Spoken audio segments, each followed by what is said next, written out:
We have a very real historical part of our human history where people who express this were killed in very violent and horrible ways. And so why would I want to out myself as being able to read other people's minds if there's this kind of historical fear that I'm going to be called crazy or heretical or a witch and be burned at the stake? Obviously, the burning at the stake now is a little bit different, especially in academia. It's just your career's done, right?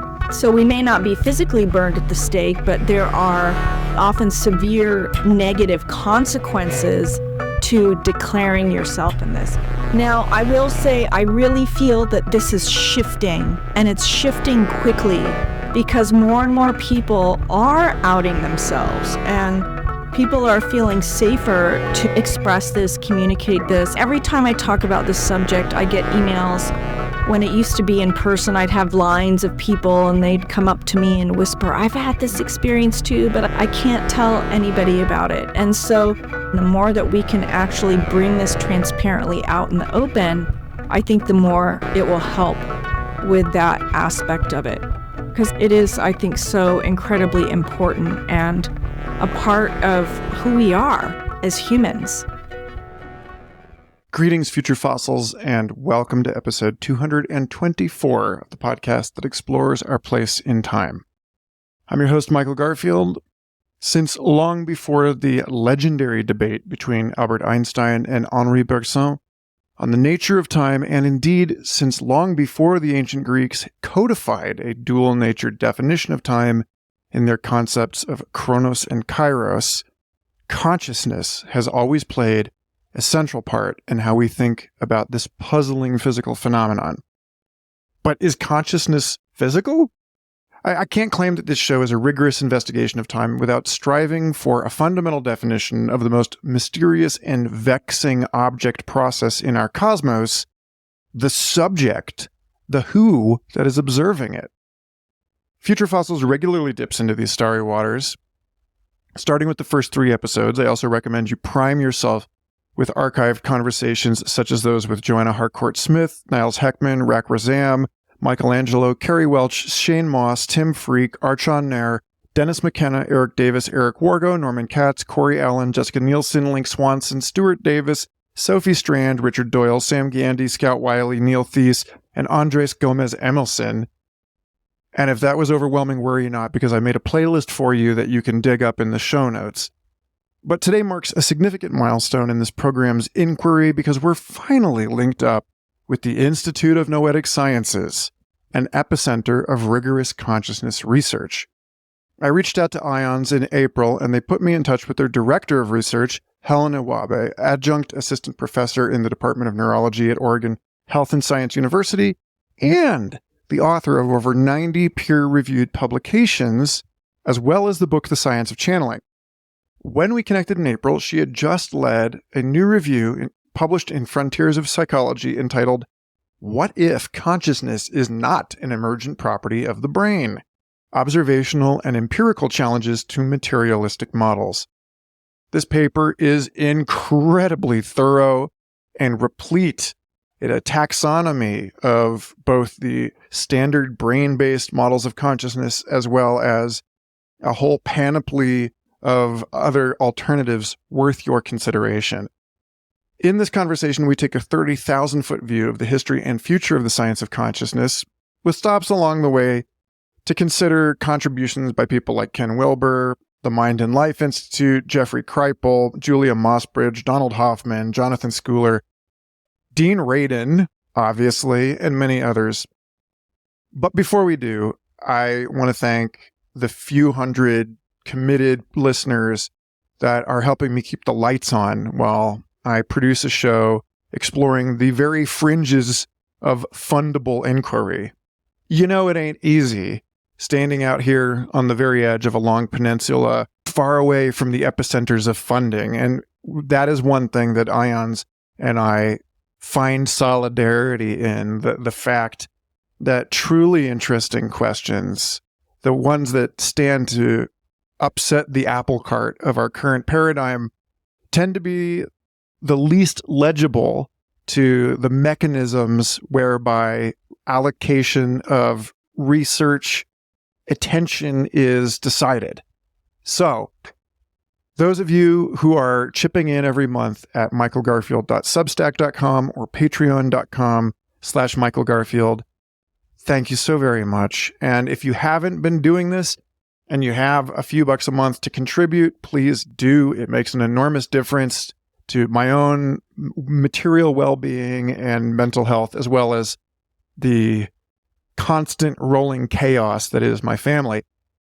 Thank you to new patrons Moses Silberger, Emma Albury, Garrett Erb, Mike Pace, Camila Catarino, and Mike Steely, as well as to those agencies funding applied future fossils, my new project Humans on the Loop, an exploration of agency in the age of automation and the responsible, wise use of magical technologies. O'Shaughnessy Ventures and Cosmos Institute have both stepped forward in a big way to offer seed funding to this effort that is now taking the lion's share of my attention, and I've been recording a number of incredible conversations to share with you very soon, as well as constantly warping the manifold of my attention around potential writing projects, live salons, and other interesting things I will announce shortly. But basically, that is my apology to Helane and all of the other people who were aware that this particular episode has been sitting on the back burner for 4 months. There are many other things in the works, and it's just taking a lot of time to process everything backstage. Yes, thanks for your support, all of you. Subscribe, rate, and review. Please, it helps me find new listeners, and if we're not finding the others, then what are we really doing here? This is about the generative contribution to public discourse. So thanks for helping me connect to other cells in that psychic superorganism or whatever. Anyway, thanks for listening to that, and enjoy this fascinating conversation with Helané Wahbeh of IONS. And when you're done, go dig into the show notes for voluminous research resources on all of the fascinating studies that they've done and the programs they have coming up, and obviously support them too. Oh, and one more thing. Apologies for the video quality. This episode was recorded before Future Fossils went into a video first show. So it's a bit of a mess. Anyway, enjoy, and more soon. Helané Wahbeh, thank you You're for welcome. being on Future Fossils. Yeah. This paper is extraordinary. What if consciousness is not an emergent property of the brain? Observational and empirical challenges to materialistic models. You led this with Dean Radin, Cedric Kennard, and Arnaud Delorme. Mm-hmm. Why don't you tell me about your own intellectual biography and how you became associated with the Institute of Noetic Sciences, and then we'll get into the weeds. Thank you. I am actually clinically trained as a naturopathic doctor. So I was in general practice for quite a while and became intrigued by getting back into research because I had done research before I went to medical school. And my undergrad was actually in anthropology and pre-med. So I wanted to get back into research and ended up doing a couple of postdoctoral research fellowships focusing on mind-body medicine, specifically meditation training. And I was gratefully awarded a federal grant by the National Institute of Health to look at mindfulness meditation and how it works, specifically with combat veterans with post-traumatic stress disorder. So here I was as this academic university doing mindfulness meditation research before it was a thing, before it got on the cover of Time magazine, and just trying to make this work. Obviously now mindfulness is everywhere and executive boardrooms, and so many people know about mindfulness meditation. But my work in that field allowed me to attend a focus group of expert researchers that was hosted at the Institute of Noetic Sciences. And I had briefly heard about them before, but I didn't really know a lot about IONS. So I was invited to attend this Future of Meditation work group where we were looking at how meditation was studied in the West, which was in a very limited way. We were only allowed in academia to ask very specific questions about meditation. So this work group put out a paper that was published talking about the various areas that haven't been looked at in the West and how do we bring that into meditation research. While I was there, I was completely amazed at the courage of IONS researchers to ask questions that people were unwilling to ask because they were taboo. And I felt very strongly that I wanted to continue working with them. I was very grateful to be invited to join as a consultant and then as an employee scientist. And now I incredibly find myself the director of research of this incredible multidisciplinary team. And IONS is quite incredible. It's actually just turned 50 years old. And it was founded by Edgar Mitchell, who was an Apollo 14 astronaut and the sixth person to walk on the moon. And so he went to the moon, he did his job, and he had this incredible transcendent experience on his way home as he was rotating in the capsule and seeing the sun and the moon and the stars. And he felt that he was part of everything and everything was part of him. And this wasn't like a just cognitive knowing, it was just a complete visceral truth that we are all interconnected. And so when he came home, he said, I'm starting the Institute of Noetic Sciences to figure out what is this interconnectedness. And so IONS has been doing that through science, through education, exploring it. And currently our mission is revealing this interconnectedness through scientific discovery and personal exploration. Yeah, that brings us up to date. I think it's interesting to see a piece like this in Frontiers. It's a provocation, and it's crazy that it has to be a provocation still in 2024, at least as far as I'm concerned, because as you and your colleagues make rather clear, there's an enormous corpus of research that vexes a physicalist, reductionist interpretation. And yet you do give substantial airtime to the various attempts to formalize physicalist theories of consciousness. And you accept that they're still useful as structures that we can test empirically. So I guess maybe the place to start would be, where did the inspiration to actually produce this specific review come from? Was it frustration that the state of things is still such a mess, or what? So at IONS, because we look at this interconnectedness, we deal with non-material aspects of reality. And we study the various ways that people experience them. Mind-to-mind communication, intention's effect on the physical world, being able to gain information about distant locations. These are phenomena that have growing bodies of evidence supporting them.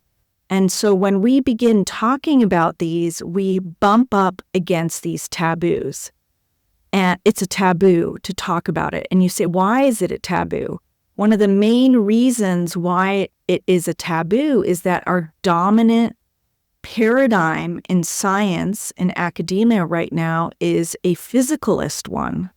So we have this physicalist worldview about the material world and our relationship to it. And that worldview leaves no room for any of these phenomena to exist.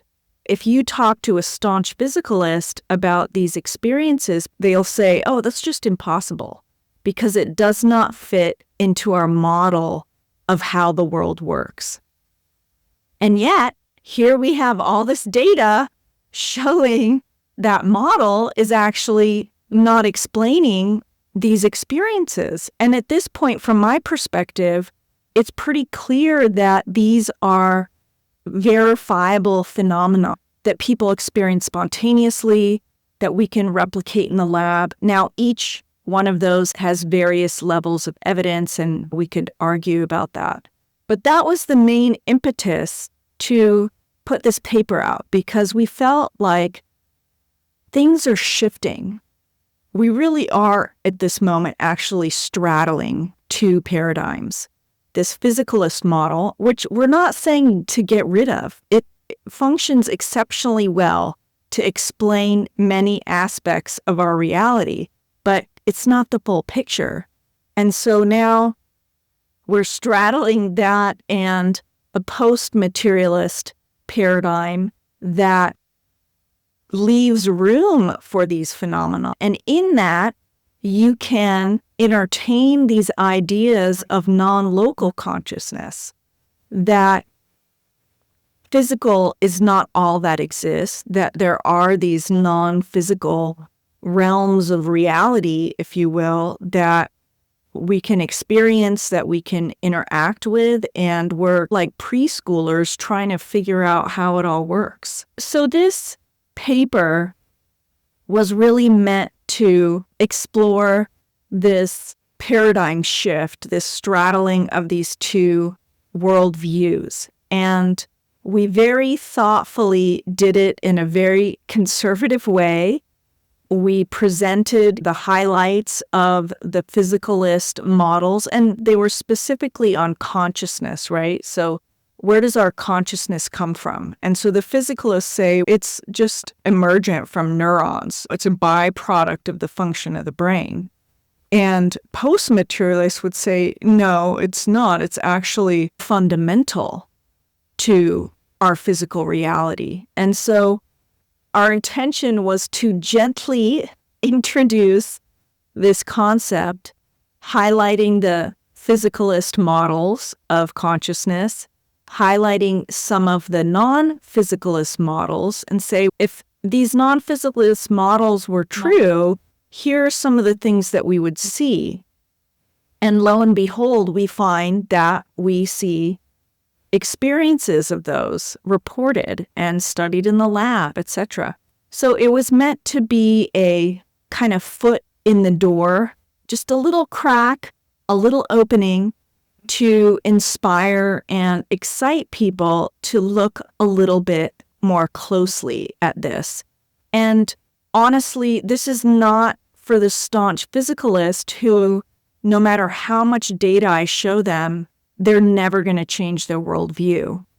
This paper is not for the diehard believers in these phenomena because they're already sold. It really is for the people in the middle who are open, who are curious, who are willing to learn about the data that already exists about these theories and these phenomena. And incredibly, that group is growing dramatically. And there are other scientific fields that are providing even more evidence for this non-local nature of consciousness.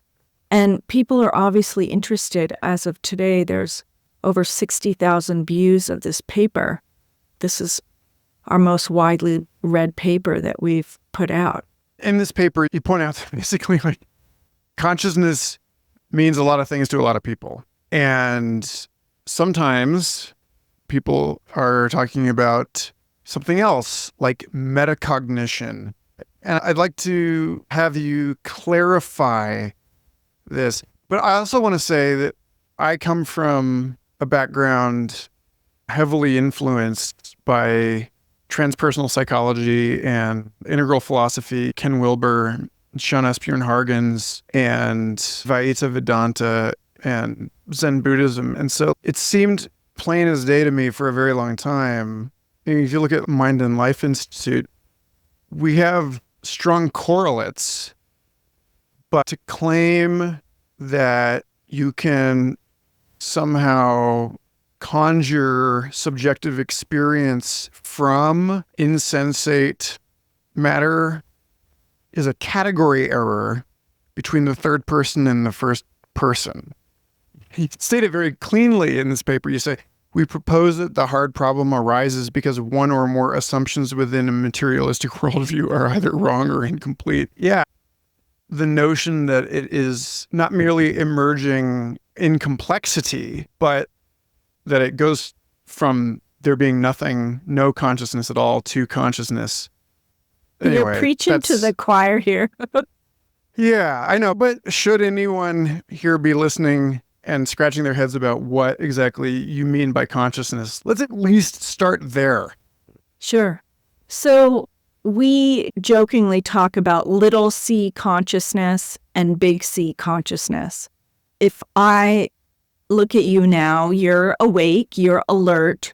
So your little c consciousness is awake and alert. So that's one way to think about consciousness, and how it's defined is just our level of alertness. If I gave you anesthesia or you fell asleep, then you're not conscious anymore, right? So that's one layer of thinking about consciousness. And when we talk about big C consciousness, it is beyond that kind of individual awake alertness. It is a larger, I hate to use the word field, but I will use field, if you will, that is fundamental to reality, to everything. You can look at it in those different ways. And so a neuroscientist is evaluating little c consciousness and poking around in the brain. And the point that you brought up, because beyond whether we're awake or alert is this I-ness that is me, this subjective experience that I have. Like, where is that in the brain? Can we actually target that in the brain? And they're not finding it. Physicalists believe that, and this is a gross generalization, but that they just need to keep looking. And eventually they'll be able to find that subjective experience in the brain. I don't think that's going to happen. The brain is an incredible, amazing tool. And the models that align more clearly for me are like the filter or the transceiver model of the brain, where, of course, we need it. When it's not working, we're not able to function in this world in the same way. And yet it is a tool that consciousness flows through, if you will. And another thing that people often ask me about is, how do you get from this huge big C consciousness to an individualized Helane consciousness or Michael consciousness? And so one way that I like to talk about it is, you imagine the electromagnetic spectrum, and it is one thing, right? It's this one spectrum, and we can look at it as a whole. But if I take one frequency on that spectrum, like the color red, that has very unique characteristics that is different from a frequency 10 spaces over, right? So my specific consciousness is still part of the whole, and yet it has specific characteristics that are unique to me. Anyway, that's one way that I like thinking about it, because how can you have this whole consciousness and still have individual consciousness at the same time? Honestly, reading this paper, I was surprised you put various phenomena that challenge physicalism after you put a survey of the possible theoretical frameworks. I would have felt publishing in a journal like this one, I would have had to come out of the gate swinging. And there's an enormous amount. I wanted to get into some of this stuff with you because some of these, I just want to list the categories of non-local consciousness implying phenomena. You have perceiving information about distant locations, perceiving information from another person, perceiving the future, apparent cognitive abilities beyond the experience, learning, or skill of the person exhibiting them. Non-local consciousness experiences are common, and cognitive abilities can be retained when the brain is seriously compromised. This one in particular is interesting. You talk about terminal lucidity in patients who've undergone extensive brain damage and yet retain function that we are to believe is characteristic of a healthy brain. I myself, as I've talked about on the show in episodes 117 and 171, I did with Eric Wargo. I don't know if his book's on time loops and precognition, but I've had a number of precognitive experiences in my own life. I have felt at various points as though I had entered the mind of another person. In particular, I remember March 6th of 2006, washing my face in the sink in my old house in Lawrence, Kansas, and then suddenly, fleetingly, sober, feeling as though I had slipped into, I don't even know, like a memory of the house or something of my now wife, my then girlfriend, washing her face in the same sink, thinking of me, like in the back of her mind while she was washing her face.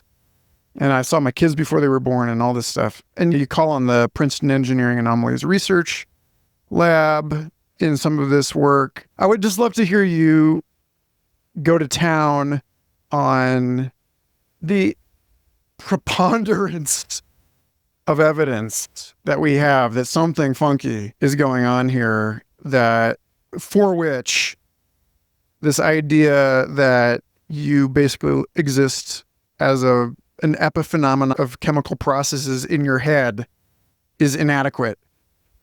Yes. There's a lot to unpack there. Thank you for that.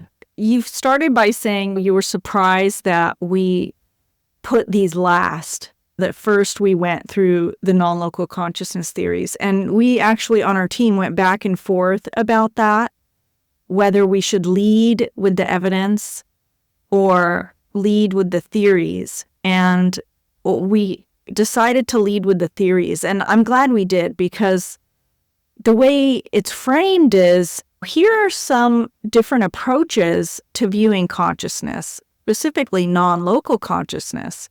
And if these theories were true, here are some of the things that we would be able to see in the world. And then we go through each one of those and say, oh, look, we actually do see that. And here's how we see it. Rather than giving all the phenomenon and saying, we want to try to explain these phenomena with the theories, we decided to give the theories and say, if these non-local theories were true, here are some of the things we would observe, and we are actually observing them. So perhaps non-local consciousness really is a thing. So thanks for asking about that, because it was definitely a decision that we were struggling with. But I'm glad that we did it the way we did, especially for this audience. And not to be demeaning in any way, but it's like holding someone's hand and saying, okay, look, let's look at this first. And now we're going to look at this first. And now we're going to guide you to this piece. And I'm just happy the way it turned out. So thanks for asking that question. In terms of the phenomena themselves, we could talk for weeks about each one of these. Let me start with the commonality. We have done numerous surveys now, along with many other people around the world. These experiences are a very common human experience. That's incredibly clear. And staunch physicalists will just write them off completely. And yet, in my mind, the fact that humans are experiencing these regularly from different cultures all over the world is very meaningful. And the experiences themselves are meaningful to the people. So you just brought it up yourself with your own anecdote, and maybe you were asked your girlfriend at the time, hey, were you thinking about me when you were doing the dishes, to actually see if you could verify it. And many of these anecdotes are verifiable, and we're able to test them out. And I don't want to get into all of those, but there are thousands and thousands of records of people's experiences, many of which they are able to verify in some way. That in and of itself, I think, is quite incredible. Then you mentioned the terminal lucidity, and this work is continuing. Michael Naum and Marjorie Willicott are continuing this terminal lucidity work and are actually conducting a study right now on it. And I find these really incredible. My own father passed from Lewy body dementia, so I'm very familiar with dementia, and it's debilitating. These people can't move, they can't walk, they can't talk, they have no memory, they don't know who they are, and then within days of their death, they're completely incapacitated. Within days of their death, they pop up. They're able to have a normal conversation with their loved ones, in essence saying goodbye, and then they're gone. How do you explain that? How do you explain that if consciousness is dependent on the neurons of our brain, if the brain is basically not functioning? So I find those cases incredibly fascinating, and it's exciting that they're continuing that work. That leads us to perhaps the more unique and more difficult to explain from a physicalist perspective phenomena. The first one we have here is about perceiving information from distant locations, and this is sometimes called clairvoyance. Historically, it's also can be called remote viewing. And what's fascinating about this phenomenon is the U.S. military actually invested in this for over 20 years and trained soldiers how to do this.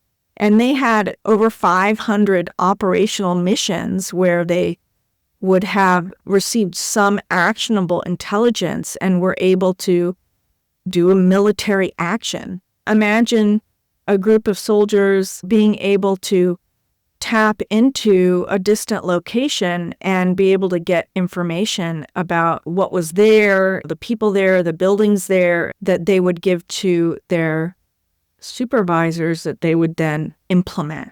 To me, that in and of itself is incredible. And for all we know, there are classified programs that are still going on about this. I don't know. But remote viewing has certainly become very popular in the general public, and you can now go sign up to take a remote viewing class and learn how to do this yourself. And this brings up an interesting point because people often wonder, is this something that only specific talented people can do? And what we see is it's just like any other type of skill where it's on a curve. If I take someone who's completely naive to this and they have no exceptional skill and I teach them how to do remote viewing, they'll be able to do it. But they may not do it as well as someone who has an inherent talent who then is also trained. They might be like the exceptional one. So like I can take a basketball and dribble on the court and make a shot, but I'm absolutely never going to be in the NBA, right? So there's just like this normal variation in abilities around that. Remote viewing is now used for predicting winners of sporting events, predicting stock movements, working with police to locate missing persons. It's been successfully used for finding archaeological sites. There are groups all over the world using this skill to discover information about distant locations that they couldn't possibly know through conventional means. That one's really exciting, and it has, I think, some of the strongest evidence and the strongest practical evidence because it's not based on statistics or a probabilistic system. If a remote viewer finds a missing person, that is a very real, meaningful, practical result that helps humanity in a very real way. So I'm amazed sometimes that there isn't more attention put onto this specific skill, because it could be used for so many different things to help us. The other one is perceiving information from another person, and people may have heard this as telepathy. I don't believe we use the word telepathy in this paper. We really tried to stay away from those taboo terms, but there have been numerous studies done in the laboratory demonstrating this ability. And just as an example, there's this Garfield protocol where you basically get into a state where you have pink noise coming in, you have a red light over your eyes. And the thinking is that if you are not getting any kind of extraneous external input, that you're better able to pick up on impressions that are being directed to you, whether it's in real time from another person or impressions from your future.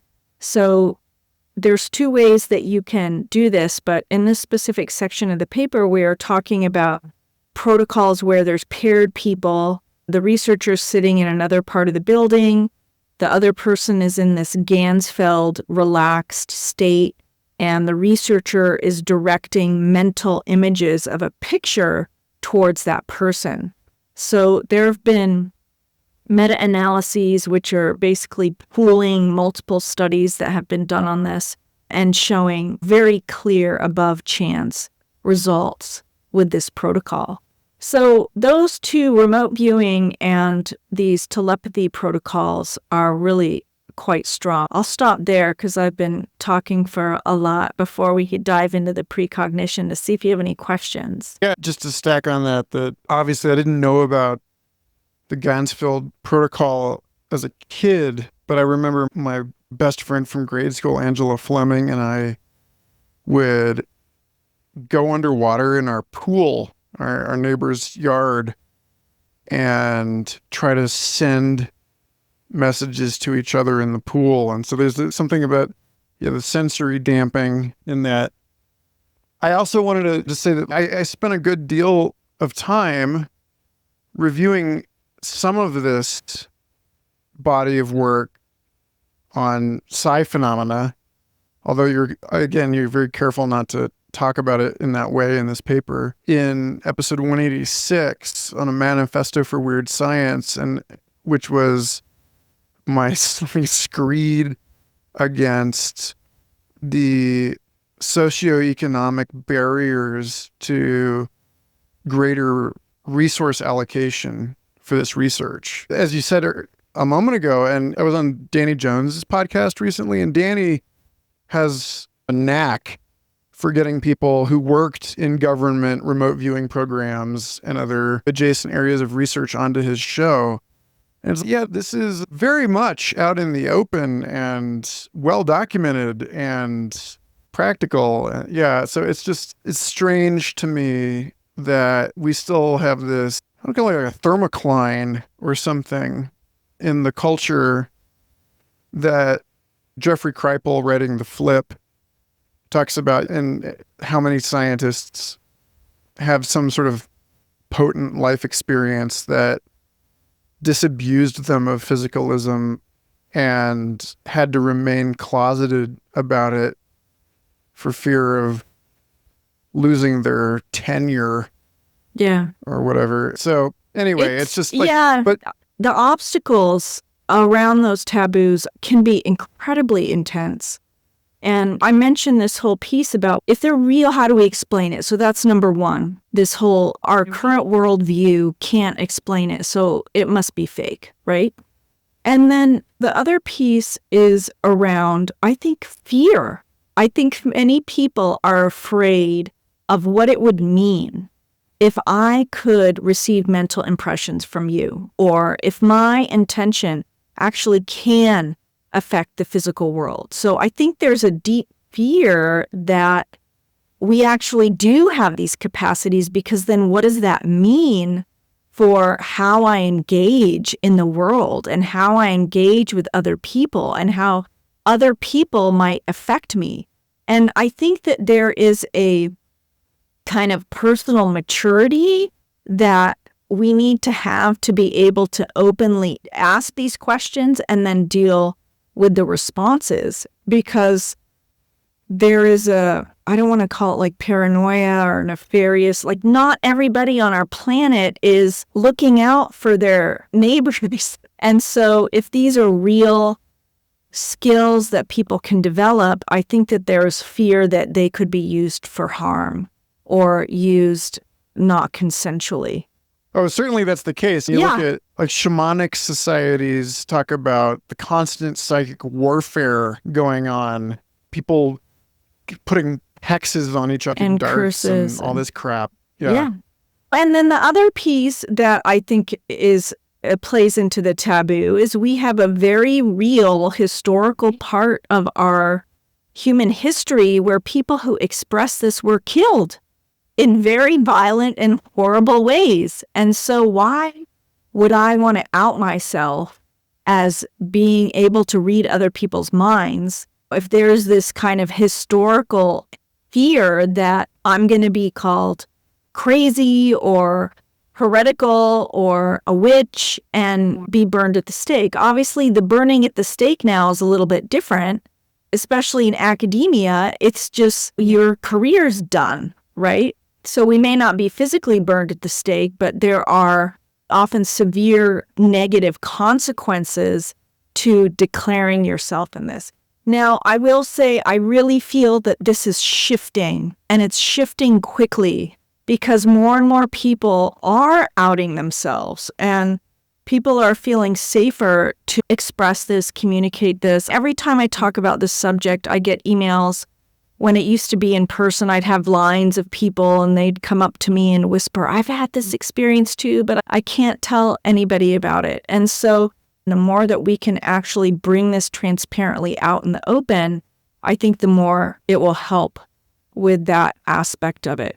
Because it is, I think, so incredibly important and a part of who we are as humans. Certainly, I want to be part of some kind of remote viewing stock market startup.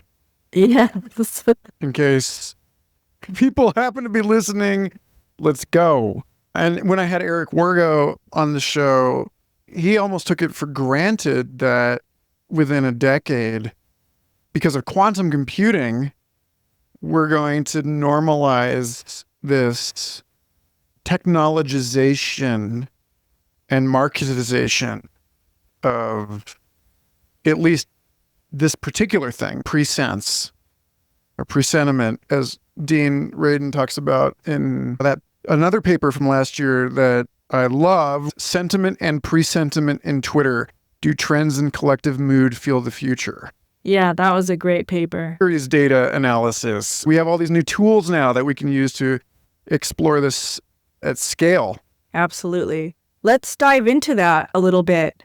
I just wanted to say one more thing about the taboo. So the other way that these experiences are censored and this research is censored is through journal publications and funding. So just yesterday, we got a rejection from a paper submission because they said, you're proposing here that psi experiences are valid and replicable, and therefore we will not send it out for peer review and your paper is rejected. And nowhere, anywhere in the paper did we say that at all. We're usually very conservative and conscious about doing that, especially for mainstream. That was PLOS One. And they just rejected it outright. And this is happening all over the place. And you mentioned the funding. There's limited funding for this because people are afraid to go there. And again, I do think that's shifting. That was my last piece about the taboos. But this perceiving the future is quite incredible, and it comes in a couple flavors. So there's precognition, which is more about knowing the future mentally. So you actually have a cognitive awareness of the future, and that might show up in your waking life. It might show up in your dreams, but it's a mental experience. The other flavor is called presentiment, and that's unconsciously knowing it in your body. And just to give you an example of that, we can be in the laboratory, you can be sitting in front of the computer, hooked up to EEG, which is brain waves, EKG, heart waves, skin conductance, the resistance in your skin. And you can be looking at pictures, and your body will actually respond to a picture that you will see in the future. This is totally unconscious. And so Julia Mossbridge, previous IONS scientist and fellow. I'm looking forward to getting her on the show too. Yeah. Julia's amazing. She now runs the Institute for Love and Time. She's done a lot of work around this and done a meta-analysis of numerous studies looking at presentiment. And what's incredible is that not only does the body respond to future stimuli, but it responds in the direction of the stimuli itself. So if the future stimuli is arousing, then the body is aroused. If the stimuli is relaxing, then the body goes into that relaxed state. So to me, that is just incredible. And the presentiment makes a lot of sense evolutionarily, because if my body is able to sense the future, I'm going to be safer from predators. I'm going to be able to be more responsive in that way. So I think people have a easier time understanding how that could have evolved in humanity, this sensing of the future. There's also a lot of work being done around time in general, and what is time, and time is a human construct, and does it really just flow in a forward direction, or can you actually go back and affect your past? So this is a really exciting area of research, and I think there's going to be a lot more work done on it in the future. Because you and your co-authors were so diligent about detailing various possible theoretical frameworks for explaining all of this, I would love to just do a quick, what do they call it when someone's on presidential campaign and they're on the back of a train and they just hit every town real fast? That kind of a tour. We've got, my God, triadic dimensional vortical paradigm, the 0-point field, orchestrated objective reduction, Schooler hypothesis, double causality, analytic idealism, operational probabilistic theory. I might have missed one or two. But yeah, it's not clear to me in reading this paper that these are all mutually exclusive. So I'd love to hear you go into a bit of detail about some of what you consider to be maybe the most promising, or like what we might find most easily testable. That's a wonderful question. And I'll start my answer by saying I am not a theorist. I'm a clinician. I'm an experimentalist. And so it takes me a long time to try to understand these theories myself. And rather than going into each one, I'd like to highlight kind of some themes that arise around these non-local consciousness theories. And so one of the themes I mentioned already, but it's that consciousness is fundamental, that consciousness itself is the grounded being of all that is. And this is described in these theories in different ways. For example, Don Hoffman talks about these conscious agents, and that our reality can be explained with a mathematical structure called conscious agents. And the unit of this consciousness is fundamental. Federico Fagin has, I don't want to call it similar, but somewhat similar in that he describes this consciousness unit. So both of them have this kind of consciousness is fundamental, but there is this smaller unit, if you will, of consciousness. These theories often talk about holographic aspects where, let's say, this consciousness unit is a piece of the larger consciousness, but it also reflects within itself the whole. So each aspect, smaller aspect, is a reflection of the larger aspect as well. So that's one set of these non-local consciousness theories. There are also a number of them that talk about multiple dimensions. So, we have this standard 4-dimensional model in our current paradigm, 3 dimensions of space, 1 of time. And so if we add multiple dimensions beyond that, then some of these non-local consciousness phenomena are more easily explained. Those are additional themes around that. Jonathan Schooler has really interesting ideas about time, that it's not linear and that we can actually go forward and backward. He has a new theory that he's developing that takes this even further around time and correlations of experiences within time. I know I'm not doing any of these justice at all. So what's exciting to me about all of these various theories is that we are launching a program right now. It's actually in phase 2, just started, where we are doing a contest for $100,000. People submitted letters of intent to do a review of all of these non-local consciousness theories, specifically ones that are testable, and looking at not just creating an encyclopedia describing all of the theories, because that can get overwhelming, and even just reading these few that we have in this paper, you see that kind of could overlap with this, and there's common elements here, and they're really different here. But doing a critical synthesis and using visuals to map them on each other so that we could actually begin testing them and weeding some of them out, and maybe even combining some of them. And not to be overly critical, but you may have experienced this yourself, that there's what I'm calling the my theory phenomenon, where, everyone has their theory. Oh, I have my theory. And they may or may not know about other people's theories. They may or may not be critical about how their theory actually lines up with other people's theories or how it's different.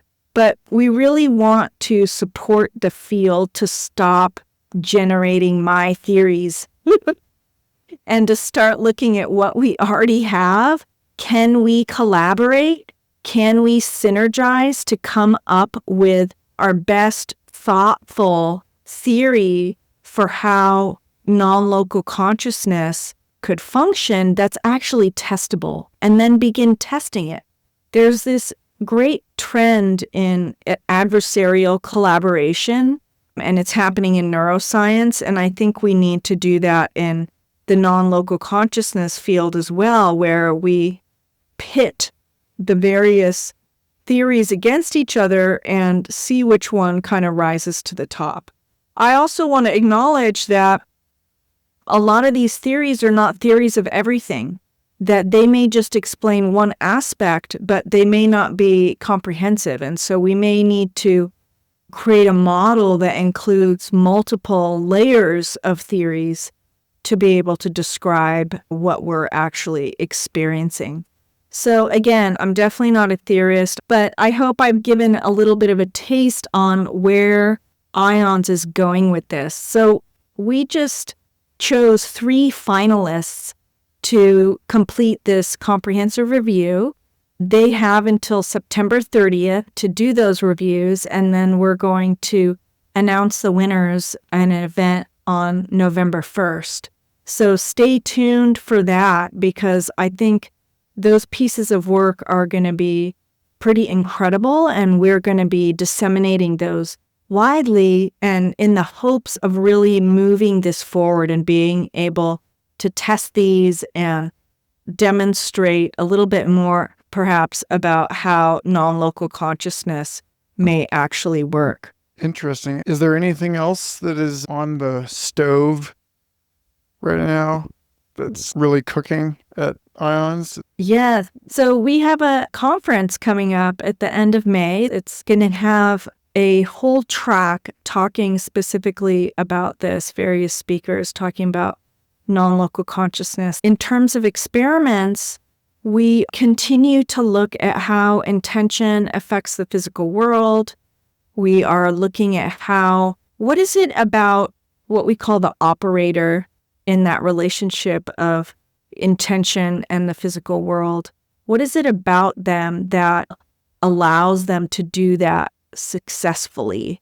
Can we maximize that in some way? So we just finished a pilot study looking at structural neuroimaging of the brain and how that related to people's experiences, and found some really interesting preliminary findings. So we want to raise some funds so we can do a larger study with that. We're also looking at the genetics of people who have these experiences and are quite skilled. So that's another interesting line of research. And we are looking into altered states of consciousness like psychedelics, lucid dreaming states, trance states, and this pathway to producing these phenomena in a more effective way is through this altered state of consciousness. Out-of-body experiences, stuff like that. How can we use those altered state of consciousness paths to amplify and be able to study these experiences as well? So please come to our website. We have so many resources there. I mentioned the publications. We have ways to participate in research. We have tons of free programming with our IONS Connect Live. We have a blog, Noetic, Noetic.org. There's so many ways to get hooked in and learn more about this topic and be with us as we continue to explore. Wonderful. I definitely hope that this is the first rope thrown over the ravine. Yes. And that I can get much more involved with you all. Thank you. Thank you for your time today. Thank you. Thanks again for listening. If you enjoyed that, reminder, the show notes contain an enormous archive of previous science of consciousness conversations on future fossils, as well as links to the paper we discussed today and tons of other really interesting research. Coming up next week, reason to subscribe. Alyssa Allegretti will join us on Future Fossils. I'm making up for lost time and busting out a new one right away.